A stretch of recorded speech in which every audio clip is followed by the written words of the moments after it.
Okay, let's dive right in because something huge is unfolding right above our heads. I'm talking about a new kind of global race, and it's kicking into high gear as we speak. So, you probably think of the space race as, that old Cold War duel for the moon.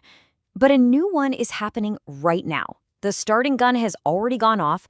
We're seeing rockets launch at a pace that is just, honestly, it's hard to even wrap your head around. But here's the thing. This time, the prize isn't planting a flag somewhere. It's much, much bigger. It's about control over the internet itself. The goal? To wrap the entire planet in a web of satellites, beaming high-speed internet down to literally every corner of the Earth. So, why are we talking about this right now? What's the big deal? Well, it all comes down to a single, very recent, and pretty significant event. And that's China's latest satellite launch. So picture this. It's August 13th. A massive Long March 5B rocket just blasts off from Hainan Island. And look, this isn't just another routine launch. This was the 8th mission for a huge project China's running called Guowang. Think of it as a critical piece in a much bigger puzzle, one that's designed to completely redefine the country's internet. But a single launch, as big as it is, really doesn't tell the whole story. It's just one tiny step in a much, much grander plan. So let's talk about the project itself. Let's talk about the Guowang constellation. The name alone, Guowang, kind of gives the game away. It literally translates to national network. So yeah, this isn't some private company's side hustle. It's a full-on state-owned project run by a company called China Satnet. And their goal is crystal clear: build a massive national satellite fleet. So just how big is this national network going to be? Well, the plan is to put 13,000 satellites into low Earth orbit. Just think about that number for a second. 13,000. The scale of that ambition is it's staggering. And, this isn't some maybe someday kind of plan. They're moving at an absolutely incredible speed. Remember that launch we just mentioned? It was actually their 4th Guowang mission in less than 3 weeks.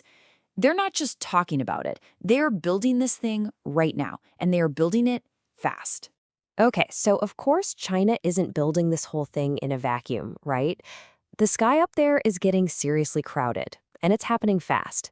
So it's probably a good time to talk about the competition. So let's break down the two main players here. On one side, you've got Guowang, which is state-owned and backed by the full power of China. And on the other side, you've got the current heavyweight champion, Starlink, which is, of course, the private venture from Elon Musk's SpaceX. And if you look at the numbers, right now, Starlink is way out in front. They've got something like 8,100 active satellites up there, but Guowang's plan for 13,000 satellites just completely dwarfs that number. So this isn't just about playing catch-up. This is about building something on a scale that could totally redefine who dominates this new market. And just when you think it's a two-horse race, it gets even more complicated. There's another huge Chinese project called Qianfan, and it's also aiming for a similar massive scale. So the field is just getting more and more crowded, more competitive, basically every single day. Okay, so we've got thousands of new satellites from all these competing projects filling up the sky. What does this all actually mean for us? What are the real stakes in this new race for the internet? Look, this is about so much more than just getting faster downloads for your movies. Whoever wins this race, they pretty much get to write the rules for our entire digital future. They'll control this new layer of global infrastructure, they'll decide who gets access to the internet and on what terms, they'll set the tech standards for all space-based communication and could connect billions of people who are currently offline, and with that, gain a kind of global influence we've never seen before. And that leaves us with one final, really critical question.